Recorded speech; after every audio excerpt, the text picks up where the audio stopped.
तो आज अगर हम बात करें आज के मार्केट की, तो जैसे हमने देखा कि एक वीकनेस देखने को मिला था, बट उसके बीच में भी एक स्टॉक है जो कि काफ़ी अच्छे से हमें तेज़ी में देखने को मिला था, जिसका नाम है आईटीडी।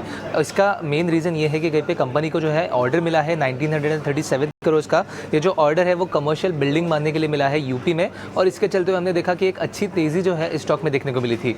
इसके अलावा बात करते हैं ऐसे स्टॉक्स की जो अपडेट्स की वजह से काफ़ी बज़ में रहे थे। सबसे पहले बात करते हैं मारुति सुजुकी की। यहाँ पे एक वीक अपडेट जो है वो कंपनी की तरफ से देखने को मिला। अगर हम प्रोडक्शन नंबर्स की बात करें तो सितंबर में प्रोडक्शन नंबर जो है उसमें 9% का एक फॉल जो है वाई बेसिस पे हमें देखने को मिला था।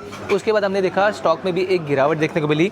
इसके अलावा बात करते हैं कुछ बैंक्स की, तो सबसे पहले बात करते हैं पीएनबी बैंक की। जैसे हमें पता है कि अक्टूबर चालू हो चुका है और बैंक्स ने अपने Q2 के अपडेट जो है वो देना चालू कर दिया है। तो ये जो प्री क्वार्टरली अपडेट्स है उसकी अगर हम बात करें तो पीएनबी बैंक में कहीं पे डिपॉजिट्स में 11% का ग्रोथ देखने को मिला, और एडवांसेस की बात करें तो कहीं पे 13% का ये जो ग्रोथ है वो देखने को मिला है। और अगर हम बात करें टोटल टारगेट की, तो बैंक ने कहा था कि 11 to 12% का ये जो ग्रोथ है वो रह सकता है FY25 में, तो कहीं पे एक आउटपेस जो है वो हमें देखने को मिला था। और इसी के साथ अगर हम बात करें येस बैंक की, तो वहाँ पे अगर हम बात करें एडवांसेस की, तो वहाँ पे 13% का जो ग्रोथ है वो हमें देखने को मिला है प्री क्वार्टरली अपडेट्स में। जबकि अगर हम बात करें ओवरऑल इंडस्ट्री की, तो कहीं पे 15% का जो ग्रोथ है जुलाई और अगस्त के मंथ में वो हमें देखने को मिला था। और इसके चलते हमने देखा कि येस बैंक में एक गिरावट जो है आज के दिन में देखने को मिली थी।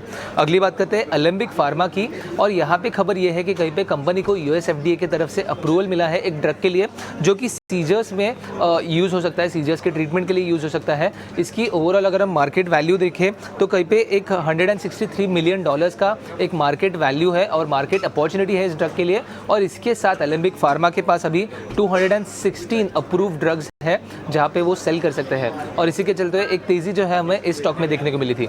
तो खबरों के दम पे इन सब स्टॉक्स पे आज एक अच्छा ट्रैक्शन देखने को मिला था। आगे जाके भी इन सब स्टॉक्स में नज़र रखना काफ़ी ज़रूरी रहेगा। ठीक है डन। तो ये 3 बजे तक का सारा एक्शन मार्केट्स का आपके सामने रख दिया हमने। वैसे एक अच्छी खबर भी आपको सुनाऊंगा मैं। ना केवल दिल्ली का एक एयरपोर्ट है, बल्कि दिल्ली एनसीआर में एक दूसरा इंटरनेशनल एयरपोर्ट भी शुरू होने जा रहा है। मेरे रिपोर्टर तक हम उसको संपर्क कर रहे हैं, वो आपके लिए सारी डिटेल ढूंढ के लेके आएंगे। समीर के पास है, बस उनको जैसे ही कनेक्ट हो जाएंगे तो उनसे भी बातचीत करेंगे।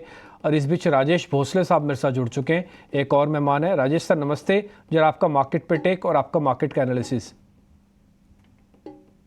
नमस्कार डिम्पी जी। नमस्ते यस, सर। काफी नेगेटिव मोमेंटम में है मार्केट, और लास्ट एक वीक में एक ऑलमोस्ट 1000 पॉइंट्स के जो है गेन्स निफ्टी ने गिव अप किया है। अगर आप देखें तो सिमिलर मूव जो है अगस्त और सितंबर में हमने देखा था कि सीरीज के स्टार्ट में मार्केट में एक वीकनेस था, और अक्टूबर के स्टार्ट में भी सेम चीज हमें देखने को मिल रहा है। बट इस इंसिडेंट में अगर आप देखें तो मोमेंटम काफी ज्यादा है, और अगर आप अगस्त और सितंबर के अगर स्विंग लोज को अगर ज्वाइन करें तो एक चैनल ब्रेकडाउन भी हमें देखने को मिल रहा है। तो एक्सपेक्ट कर रहा हूँ कि ये जो वीकनेस है आगे वाले सेशंस में कंटिन्यू हो सकते हैं। जो नेक्स्ट सपोर्ट है वो 25,100 के आसपास होगा।